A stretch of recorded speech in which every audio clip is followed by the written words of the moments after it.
Welcome to our Vault Shorts. These are shorter episodes highlighting programs and resources here in our Billings community. And today we're highlighting a really great resource, Mountain Sass Creative with Anastasia Bierman.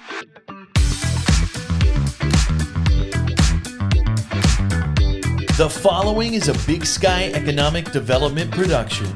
It's Mars B. And Kavo. And this is The Vault at 201 North Broadway. A business podcast. Where we bring you entrepreneurs, small business owners, and community leaders of Montana. To share their stories, expertise, industry insights, and strategies. And we are sharing them all with you every single week.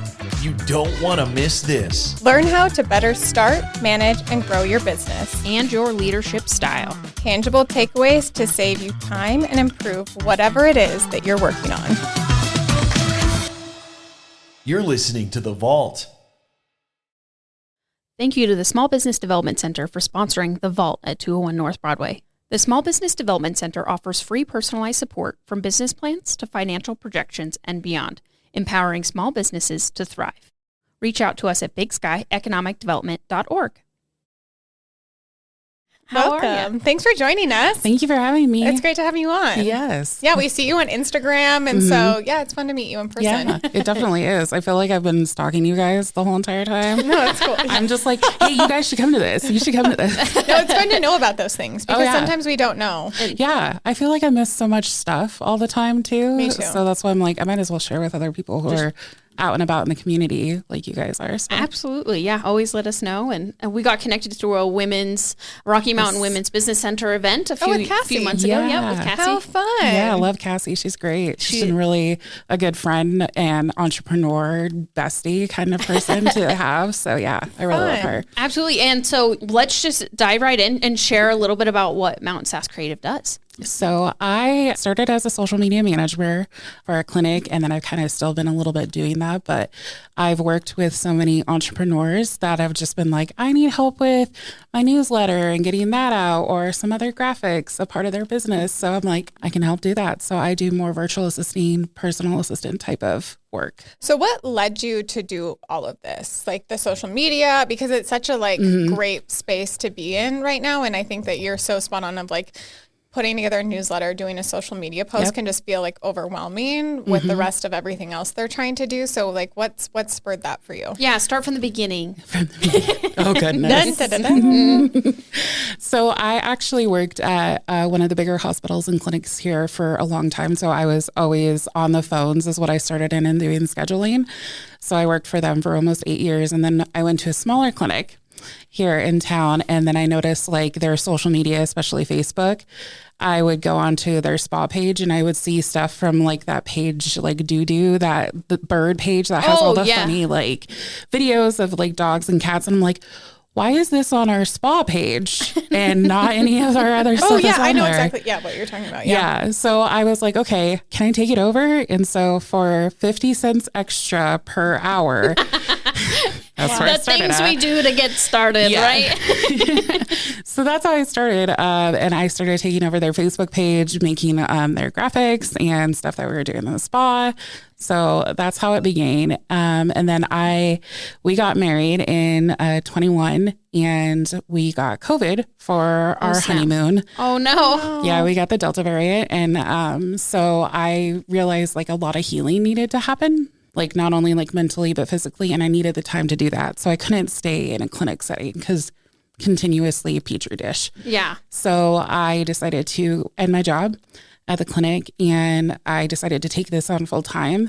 I was working with So you kind of just like launched right in. Yep. I LLC'd in November of 21. And ever since then, I've just been doing social media or virtual assisting. And I did it for a real estate company and an events page here in Billings. And that's what kind of kicked it off. And then started broadcasting it out further into the world and kept going. So I love that. So tell us a little bit more about because we haven't had anyone on really to talk about either of these things, but like the virtual assistant, like what does that entail? So if someone's listening and they're like, oh, that sounds like what I need, but what is that? There's different kind of almost tiers levels of virtual assisting. So there can be like general administration that you could go ahead and do, like scheduling, email management, that type of stuff.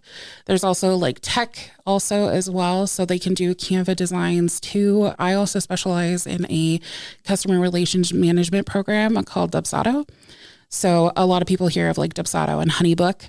So I do more Dubsado. So that's where my clients have come from. And I manage their clientele that way, and send all of their information off. I've worked with photographers on sending guides to their clients and stuff like that. So there's a couple different levels, and just depending if you specialize in something. Wow. So it's interesting because it's just a different world for us. Yeah. So coming from a clinic background, do you find that your main target market are those in healthcare, or do you help a variety of different businesses? Pretty much it's been a variety. Actually, I've not helped anybody in healthcare. I obviously could. Definitely could help doctors and clinics and stuff like that. But no, I haven't even done that. I've done real estate, like I said, the events page. I did a PR company actually on the East Coast. I've done business coaching, photographers and entrepreneurs, nonprofits. So one of my clients is a nonprofit, and a wedding venue in Kansas. So oh wow, that's cool. Yeah, so I've worked with more people actually, kind of sad, but not sad. I work with people actually more out of the state of Montana, because a lot of people don't understand kind of what I do. And that's why my lovely husband is here. To understand more about it. Yeah. So how does the virtual assistant end of your business help entrepreneurs? Oh my gosh, it gives them their time back. Yeah, and time is money, right? Time is your best currency, is what I say, because you can't get that back. There's no refund on your time. So, I mean, I'm helping them as much as I can not burn out, taking those tasks off or delegating them out to somebody else as well. So if someone's like curious and wants to work with you, how do they get in contact with you? And what is that like onboarding experience with you like for more of the social media and then the VA? So for either one, definitely. I love using Instagram. Instagram's my platform. So going on there, you'll go into Dubsado and actually make an appointment with me.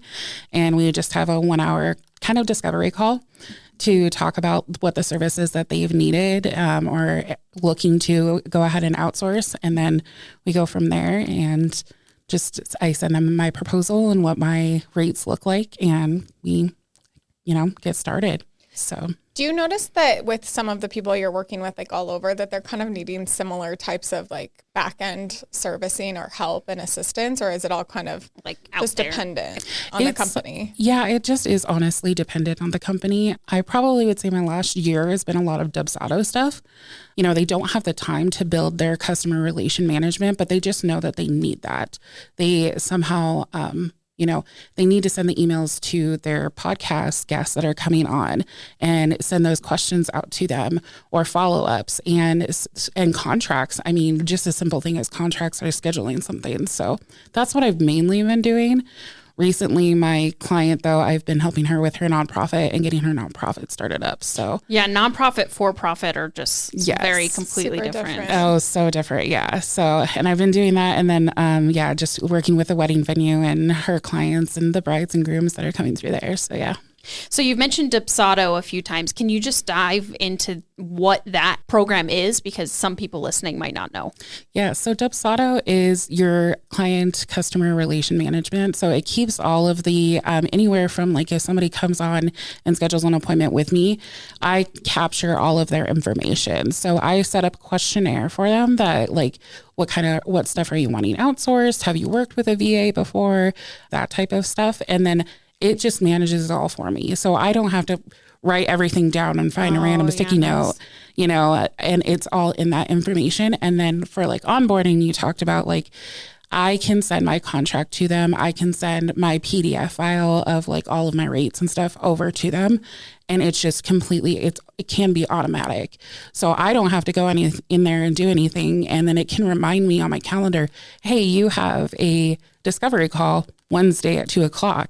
You should prep for that and review, the discovery call pre-questionnaire that you had.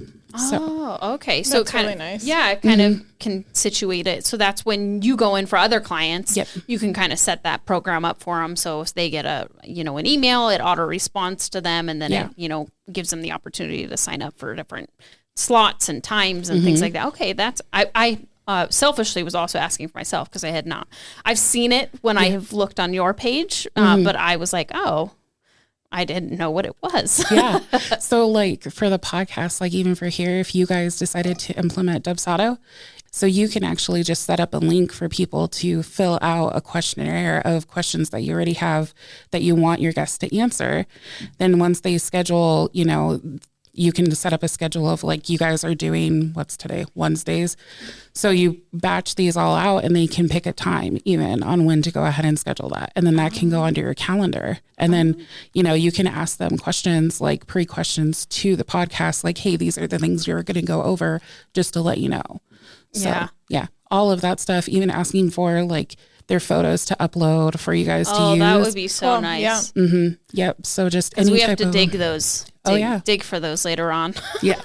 Yeah. No, that's super interesting. And so when you're doing social media for clients too, is that like you're gathering the content for them and posting it? Like what does that aspect of the company look like for you? It can be both. Most of the time right now, depending with some of my clients, I have to ask them to provide me the content, like my gal in Kansas, because I'm not there. I'd love to go and visit, but right. So she will send me like a Google Drive and a link in that information. So, but if they're here in town, I love going and creating content. So there's kind of a little bit of two-piece to that social media aspect. So I've gone into businesses and just captured content for them. And so I have a content creation side to my social media where they can just hire me on. I record everything on my phone and then I send them the raw contents and they can either add the filters they want, they can edit it the way they want.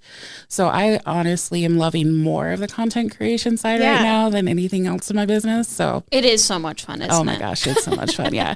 And I'll edit the reels if they wanted it to, or they can just do it all themselves. Like I worked with Aero Pelvic PT and Beth is out on maternity leave right now. She just had her little baby. Aww. And so I went in and I actually sat there and created some content for her and captured that for her. And now that's what she's using while she's on maternity leave to be able to still be marketing, posting content on her social medias. Yeah. Well, and I feel like sometimes I'm sure that you find this, but they almost probably want you to post it too. Because if you're gathering it, they might not have they're doing all these other things and then they just forget. Be an easy upsell for you to market. Hopefully you're doing that. Oh, for sure. You're like, I already got that figured out. Yes. What are some of your favorite things to do in the marketing side? Other than, gathering the content, do you like to be really creative with the reels and... Yeah, I like to be creative. I like to research. I want to get to know the business owners that I'm working with. So I want to know, what are you trying to target? Who are you trying to target? And how can we make that a little bit more fun and catching and scroll stopping? I just love that you said that because I think one of the hardest things for business owners is to understand who their target market is. Yes. So making them kind of understand who comes in to see you so we can be marketing to them the right way, because how you would market to somebody that's 18 to 25 is going to be completely different than you market to somebody that's 55 to 65. Oh, definitely. So I love that you're making your clients kind of think through that so then you can properly market. Yes, exactly. Because I don't want to make a reel that's got Taylor Swift or something on it, if it's somebody that they're trying to apply to an older generation, So, yeah. They're like, who's this Taylor Swift girl? What's this going on? So coming out of, you just kind of jumped into it. How did you find out about VA? I mean, we've heard about it a couple of years ago. We had a member here that helps companies with get connected to VAs, but he didn't have he didn't do VA services. He just was somebody, he would know you and somebody would ask him for a VA and then he would connect them with you. Interesting. Yeah.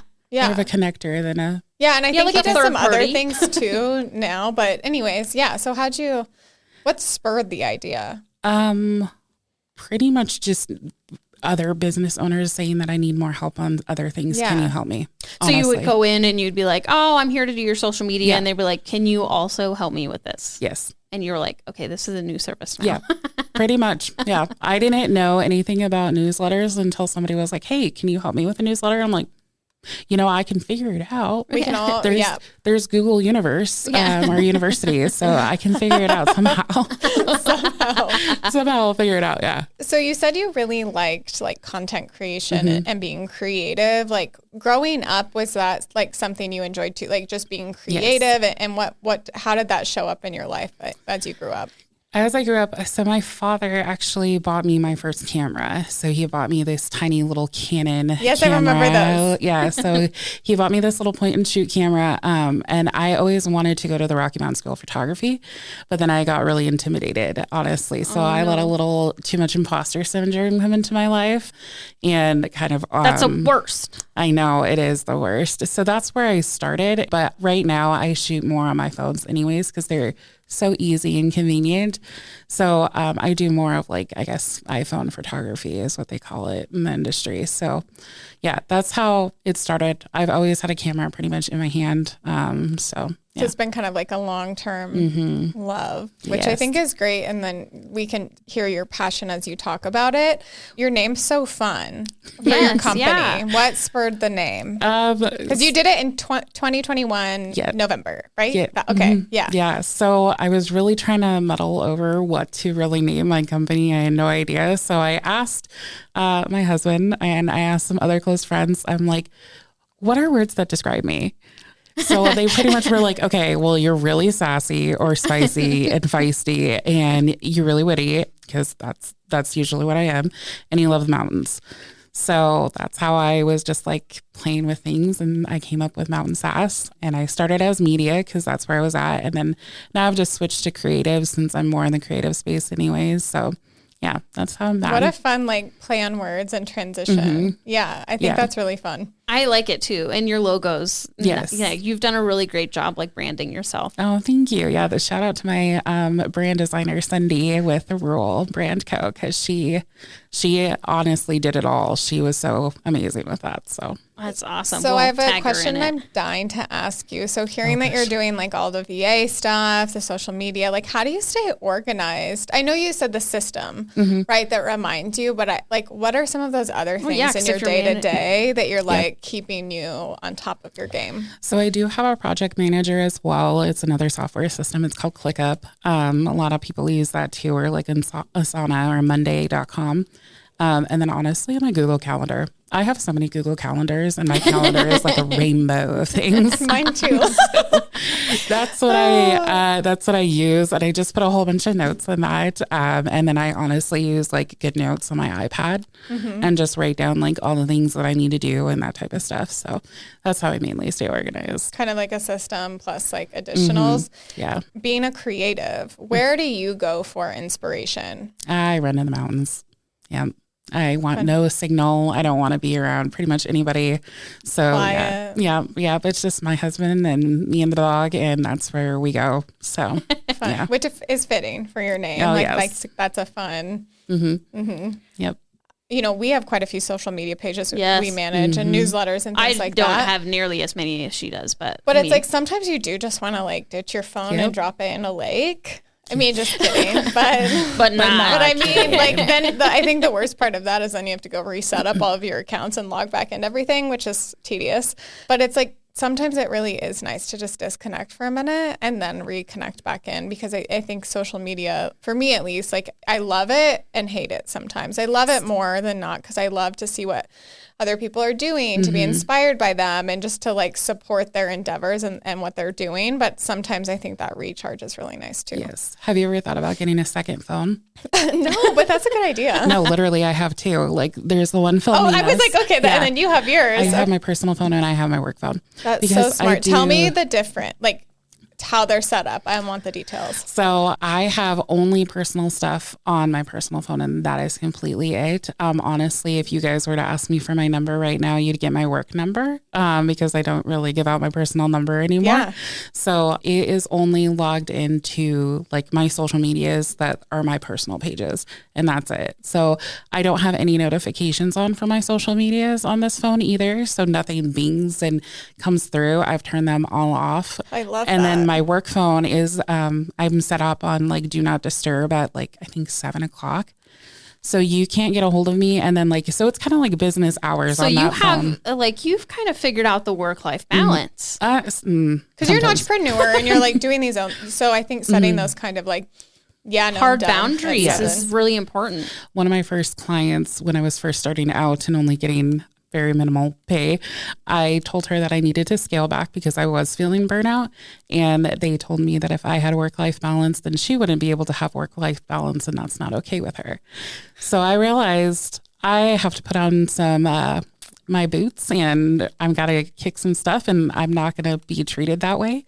So I set a lot of boundaries in my business, and that's what I have to do for me. So yeah. It's super important because the moment you start letting them, like if you send an email on a Saturday or something, the moment they see that, then there's an expectation that you're going to be doing those things on those hours. Exactly. So having hard boundaries. And I love that you have a separate phone because you just go, well, at 7 p.m. this goes on Do Not Disturb until 8 a.m. when I'm active again. Yep. And I will just leave it in a room or it'll sit in my work bag. Yep. There's no emergency that's that big, right? Yeah, exactly. Yeah, no, I have my work hours in my contract now too. And I take Fridays for my CEO days. So I only work Monday through Thursday, and that's all I'm available for. And so I don't work on the weekends. I've had people literally trying to get a hold of me on holidays, and I'm like, no, like I'm with family. That dire. Yeah. No, it's not that like. You should have talked to me about it beforehand, and we could have had it scheduled to drop, right? Yeah. That's the thing, is that things should be able to be scheduled out. Things should be organized once you get a person in and have outsourced them, that it should be that organized. So absolutely.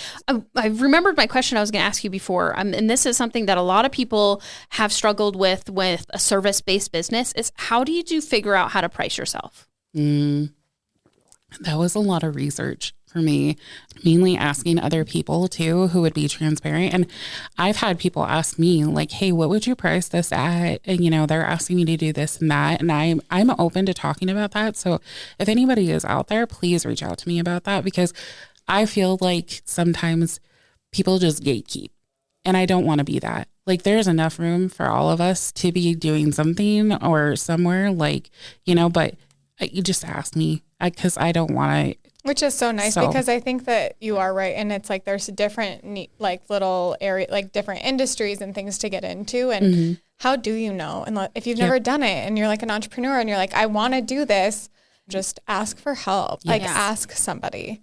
Like don't just price yourself low where you're not making enough or where you're not valuing your time enough. It's like, talk to people. Like, what are they doing? It's not like you need to copy everything they're doing, but at least you're getting ideas and feedback. And getting ideas to actually price yourself appropriately, because that is the hardest thing. Because the big thing is you go, oh, I'm going to be competitive. Yeah. But the service that you could be providing is completely different than your competitors. And so if you price yourself the same, how do you know that you're actually paying yourself right? Exactly. And and I definitely also encourage people to track your time as well, especially as like a freelancer, because I didn't realize like how much I was actually putting into a project until I started tracking it. And I was like, okay, I'm getting paid $400, but in reality, I'm getting only paid $5 an hour because of all of the work that I'm putting into. Yeah. So I need to up my prices. Which I love. So how do you track your time? Like, what are some tips you have for those that are maybe like, oh, I'm kind of, even if it's not even in the same social media VA realm, but they're doing some like other things on the side. Like, how do you track your time? So I use a program called Toggle. It's TOGGL. I'm typing all these in so we can tag these. So I use that. It's like $10 a month, I think, for like the basic one that I'm using. And so I can go in there and set up, okay, my one client is paying this much an hour or this much an hour. And then I just go in and on my computer, I start tracking it. I also have an app too. So if I'm on the go, I can do it that way. You just have to be mindful of like, okay, I'm stopping, like to make sure to press stop. So you're not like, oh gosh, dang. Oh, look, I went over 24 hours. Whoopsies. No, but yeah, that's the best way that I've found that tracks time. And then I can also like designate it of like, okay, I was doing design work or I was doing like inbox management or calendar management. We'll break it out by your revenue streams. Yep. I can break it down that way of my tasks of what I'm doing. And then that kind of also helps me next year of like, okay, I was really doing a lot more calendar management than I was doing, content creation or this way. So maybe I should really focus on these services, or maybe I should do some more education for myself and continuing like, how can I be of a better service in that task? So, that's super smart. So I need to look at some of these. These are very interesting. They're so cool. And it brings me to this question of like, how did you know all of this? Like, I know you said it's at Google University, which is like so legit and like we can Google everything. School of Hard Knock Life, right? Yeah. I know, but you started out, you were kind of in like more of like a corporate job, doing some cool things. But then when you're like, no, I'm going to go out and do my own thing. Like, was this all Google? Like, how did you, and you've just evolved and evolved and evolved. I'd love to hear you talk about it. It was that. Like, it was honestly just continually to research, like YouTube, Instagram, TikTok, everything. Like, I just took all of the things that were free and out there and just continued to research. And so I'd find things like, okay, this is a cool like program. I want to do that. And then it'd steer me another way. And then I'd find another person. And that's all that I did. It was just a lot of research. I love that you find efficiencies for business owners, but then you're also like locating efficiencies for yourself. So like you've got programs that you utilize for your companies that you assist, but then you're like, but these are the programs I have to use to keep me like in check, right? Yeah, I have to learn to manage myself. Yeah, for sure. I love that. And I like that you've kind of set it up like Monday through Thursday, because I do think a lot of work can just get done if you just designate it, sit down, get it done. And then you're like, I can enjoy my 3-day weekends. Yes. Which makes me like wonder, really jealous of your schedule. Tell us like what's on the horizon for you, and like what are you super excited about and looking forward to? I'm excited, honestly, to just really connect more to the community. I feel like I have been just doing more stuff virtually, but I feel like this is the first time in the past like year or so that I've been more in person. So I love that aspect because I don't plan on leaving Billings anytime soon. So I'd love to like just to get to know more people, and then honestly, just more content creation and possibly doing something like this of a podcast, but more on a personal level. So yeah. Yeah, we can talk offline after this. Yes. Cool. I do have another question for you. What are some tips that you provide to clients? Because something that we hear about all the time in marketing is, how do I get the word out? And I'm sure you hear that all the time from your clients when they're asking you about marketing. Is how can I get the word out? How can I get the word out? What is like 2 tips that you're like, these are 2 things that you just need to be doing? Brand identity, I feel like, is the biggest thing. A lot of people know me because I wear pink, and I wear hot pink like I am right now. So I guess that's true. Yeah. Even in your pictures on your website and stuff. Yeah. So it's like your brand. Yeah, that is. So that's how I got one of my clients, is because I just have such bright branding colors.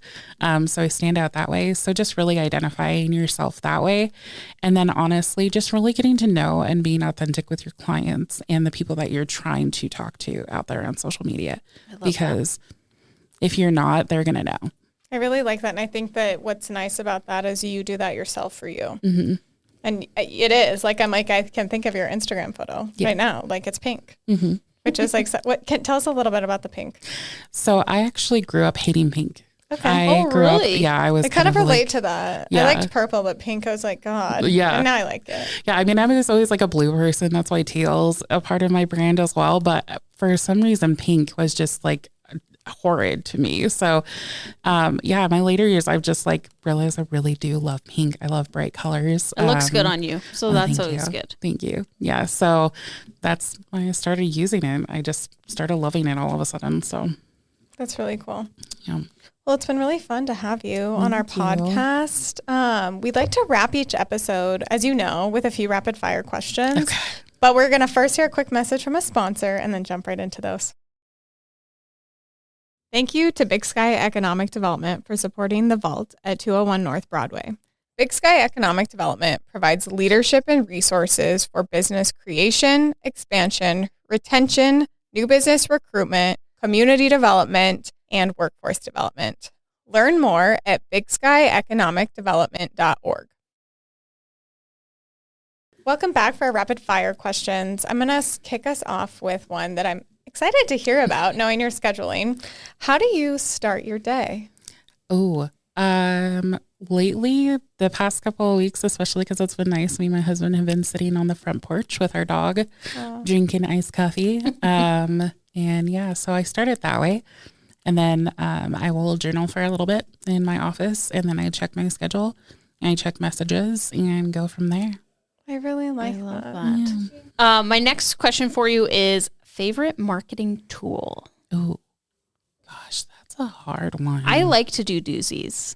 Yeah. They're rapid-ish. I probably like Canva the most. Oh, Canva's amazing. So, have you listened to Canva, the How I Built This episode of Canva? If you haven't listened, fascinating. I don't know if she's still part of it or sold, but anyways, it's under just like the How I Built This podcast. Okay. Canva episode, so good. Because I love Canva myself. Yeah, so Canva good. is my best and friend. it just keeps like upgrading itself. It's just amazing. All like from like 5 years ago, I'm like, wow, we've upgraded Canva. Yeah, for sure. I ordered pint glasses on there the other day. I didn't know you could do that. We order a lot of stuff, but I didn't know the pint. Stickers and stuff. Yeah, no, I do those through Sticker Meal. Us because, too. Yeah, Love I like Sticker those Meal. ones. But no, I ordered pint glasses the other day for a giveaway.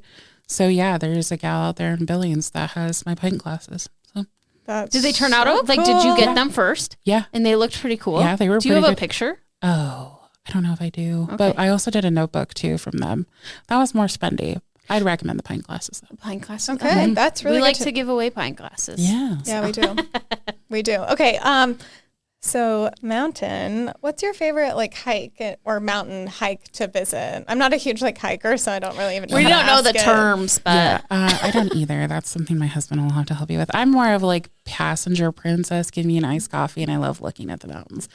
So that's me. Yeah, I'd be there with you. No, I love the Beartooth the most. Oh, just gorgeous. Yeah, I love going up to East Rosebud or just like past Limber Pine, right across from the Beartooth Pass up outside of Red Lodge. So yeah, those are my favorite. All very gorgeous places. And if nobody has been on the Beartooth, go do it. Yeah. Have to. All the way up. Yeah, there's actually a dirt road parallel to the pass that you can go up sort of far. Is this secret time?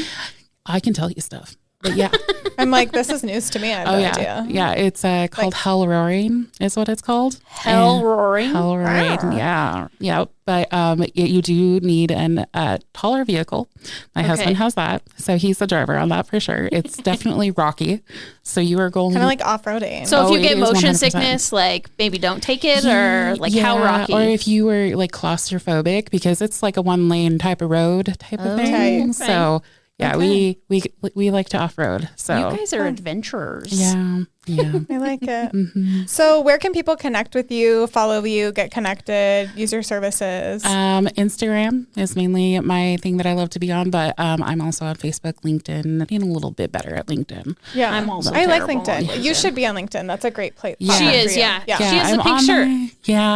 I still need to figure out LinkedIn. Me too. But yeah. So what's the handle? It's just Mountain Sass Creative.